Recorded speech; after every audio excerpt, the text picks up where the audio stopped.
Hello everyone, welcome to my channel. आज हम पढ़ने वाले हैं जंतु ऊतक में तंत्रिका ऊतक। इससे पहले वाली वीडियो में हमने पढ़ा था कि जंतु ऊतक के 4 प्रकार होते हैं। पहला एपिथेलियम ऊतक, दूसरा संयोजी ऊतक, तीसरा तंत्रिका ऊतक और चौथा हमारा पेशीय ऊतक। इससे पहले वाली वीडियो में हम एपिथेलियल ऊतक और संयोजी ऊतक पढ़ चुके हैं। आज हम पढ़ने वाले हैं तंत्रिका ऊतक। तंत्रिका ऊतक कहाँ पाया जाता है? मस्तिष्क में।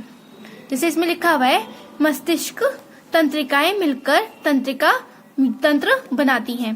कहने का क्या मतलब है? जैसे कि हम सभी को पता है हमारा शरीर किस चीज से मिलकर बना हुआ है? बहुत सारी प्रकार की कोशिकाओं से।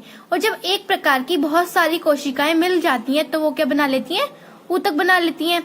तो जो हमारा मस्तिष्क है, हमारा ब्रेन है, हमारा दिमाग है, वो किस ऊतक से मिलकर बना हुआ है?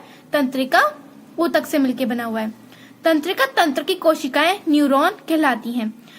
जिन कोशिकाओं से मिलकर हमारा क्या बना हुआ है? तंत्रिका ऊतक बना हुआ है और जिससे हमारा मस्तिष्क बन रहा है, उन कोशिकाओं को हम न्यूरॉन कहते हैं। तंत्रिका कोशिका में केंद्रक व कोशिका द्रव्य होता है। जैसे कि हम सभी को पता है कि कोशिका में क्या क्या चीजें होती हैं। कोशिका में क्या क्या होता है हमारे? एक तो केंद्रक होता है और उसके अंदर क्या होता है? हमारा कोशिका द्रव्य होता है। तो तंत्रिका ऊतक की जो कोशिकाएं हैं उसमें भी यही होता है। जैसे इस डायग्राम में देखिए आप, इस चित्र में, इसमें क्या है? ये आपको एक तरीके से पेड़ की तरह दिखेगा। ये उसकी जड़ हो गई, ये उसकी तना हो गया और ये उसका ऊपरी भाग हो गया, जहाँ पे क्या हमारे केंद्रक है। ठीक है, इनको हम क्या कहते हैं? एक्सॉन कहते हैं। एक मिनट, इनको हमने क्या नाम दे दिया? एक्सॉन। इनको नाम दिया हमने डेंड्राइट।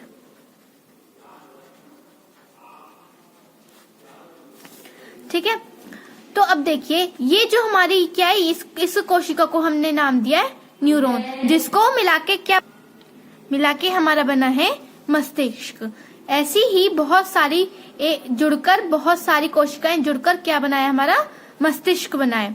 अब तंत्रिका कोशिका के कितने भाग होते हैं? अभी हमने जैसे इस डायग्राम में पढ़ा, डेंड्राइट होती है, एक्सॉन होता है, केंद्रक होता है, ठीक है, साइटोन होता है। तो अभी इधर देखिए, पहला है हमारा प्रवर्ध या डेंड्राइट्स, धागे जैसी संरचना जो साइटोन से जुड़ी रहती है।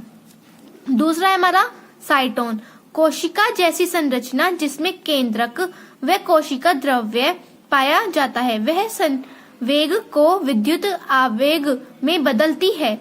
क्या कहा इन्होंने कहा कि वो भाग जिसके अंदर क्या हमारा केंद्रक है। तो ये जो आपको लाल भाग दिख रहा है ना, इसको हमने क्या नाम दिया है?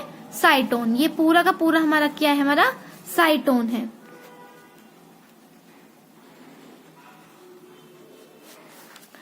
और साइटोन में ये जो आपको ये रेशे की तरह आपको ये आकार दिख रहा है, इनको हमने क्या नाम दिया है? डेंड्राइट दिया है। और ये लॉन्ग रोड लाइक स्ट्रक्चर जो है, जो कि हमारा क्या है? एक तरीके से तने की तरह, पेड़ के तने की तरह है। तो ये क्या है? हमारा एक्सॉन। इसको हिंदी में भी एक्सॉन ही कहते हैं। फिर से देखिए, डेंड्राइट्स क्या है? धागे जैसी संरचना है जो कि साइटोन से जुड़ी रहती है। साइटोन क्या है? साइटोन एक ऐसी संरचना है जिसके अंदर क्या? केंद्रक है और कोशिका द्रव्य है। इस पूरे उसमें क्या है? हमारा कोशिका द्रव्य भी पाया जाता है। इसके बाद आता है हमारा एक्सॉन। एक्सॉन क्या है? हमारा पतले धागे जैसी संरचना जो एक सिरे पर साइटोन व दूसरे सिरे पर संवेगी अंग से जुड़ी रहती है। जैसे कि इसमें देखिए, इसमें क्या बोला गया है? ये हमारा साइटोन हो गया जिसके अंदर क्या? केंद्रक है। इसके क्या? ये डेंड्राइट्स हैं। और ये क्या है? हमारा एक्सॉन है। और ये जो एक्सॉन है, एक साइड हमारा साइटोन से जुड़ा हुआ है और दूसरा क्या है? हमारा संवेगी अंग से जुड़ा हुआ होता है। मतलब कि हमारा जो भाग है, रीढ़ की हड्डी है, ये उससे जुड़ा हुआ होता है। तो फिर से देखते हैं क्या क्या हुआ हमने। सबसे पहले हमने तंत्रिका ऊतक पढ़ी, जो कि क्या है? वो ऊतक जो कि मस्तिष्क को बनाने के लिए वो है, काम के लिए आते हैं। तंत्रिका ऊतक की कोशिकाओं को हमने क्या नाम दिया? न्यूरॉन कहा। अब उसका क्या, कैसे दिखता है वो? एक ये पेड़ की तरह उसका आकार होता है। ये ऊपरी भाग हो गया, ये उसका तना हो गया और ये उसकी हो गई जड़। ये जो हमारा ऊपरी भाग है, लाल वाला भाग, उसको हमने क्या नाम दिया? साइटोन, जिसमें ये तने मतलब एक फिंगर लाइक स्ट्रक्चर्स होती हैं, उनको हमने क्या नाम दिया है? डेंड्राइट्स। ये आपस में एक न्यूरॉन को दूसरे न्यूरॉन से जोड़ने में सहायक होती हैं। अभी केंद्रक और कोशिका द्रव्य तो हमें पता ही है, ये सेल डिवीजन में कोशिका के विभाजन में काम आती है। उसके बाद ये आती है लॉन्ग रोड लाइक स्ट्रक्चर, एक लंबे तने जैसी स्ट्रक्चर है जिसको हमने क्या नाम दे दिया, एक्सॉन। इसके बाद ये जो लास्ट में आपको जड़ जैसी आकृति दिख रही है, ये क्या है, ये है हमारा संवेग, जो कि हमारे शरीर के अंदर जो रीढ़ की हड्डी होती है उससे जोड़े रखने में सहायक होती है। यहाँ पे दिया हुआ है एक एक करके। पहला है डेंड्राइट्स जो कि धागे जैसी है, दूसरा साइटोन और तीसरा है हमारा एक्सॉन। इसके बाद आती है हमारी पेशीय ऊतक। पेशीय ऊतक क्या, पहले ये देख लेते हैं। जैसे कि हम सभी को पता है कि हमारा शरीर किस किस चीजों से मिलकर बना हुआ है, हड्डी, पेशियां और उनके अंदर के जो ऑर्गन्स हैं, किडनी हो गई और बाकी के जो ऑर्गन्स हैं, किडनी, हार्ट, लीवर, इन सभी को मिला के हमारा क्या बना हुआ है, शरीर बना हुआ है। तो हमारे शरीर में जहां जहां पेशी पाई जाती है, मतलब जहां जहां मसल्स या मांस पाया जाता है, वो मांस किससे बना हुआ है, वो भी ऊतक से बना हुआ है। और उस ऊतक को हमने क्या कहा है, पेशीय ऊतक। शरीर की मांसपेशियां पेशी ऊतक की बनी होती हैं। धागे के तरह की संरचना के कारण ये पेशीय तंतु कहलाते हैं। ये धागे की तरह होते हैं इसका आकार। मांसपेशियों में विशेष प्रकार का प्रोटीन, एक्टिन एवं मायोसिन होता है। अब मायोसिन में एक अलग तरीके का प्रोटीन पाया जाता है जिनसे वो स्ट्रांग बनी रहती है। उनका नाम क्या है, एक्टिन और मायोसिन। ये एग्जाम के लिए जरूरी होता है, ऑब्जेक्टिव के लिए, जिन्हें संकुचन प्रोटीन कहते हैं। इस प्रोटीन को, एक्टिन और मायोसिन को, हम दूसरा नाम भी कह सकते हैं, संकुचन प्रोटीन। इसके बाद हमारा पेशीय ऊतक जो होता है वो 3 प्रकार का होता है। ये जो 3 प्रकार है, तीनों ये शरीर में अलग अलग जगह पे पाए गई पेशियों के आधार पर दी गई हैं। जैसे रेखित पेशी, अरेखित पेशी, तीसरा है हमारा हृदय पेशी।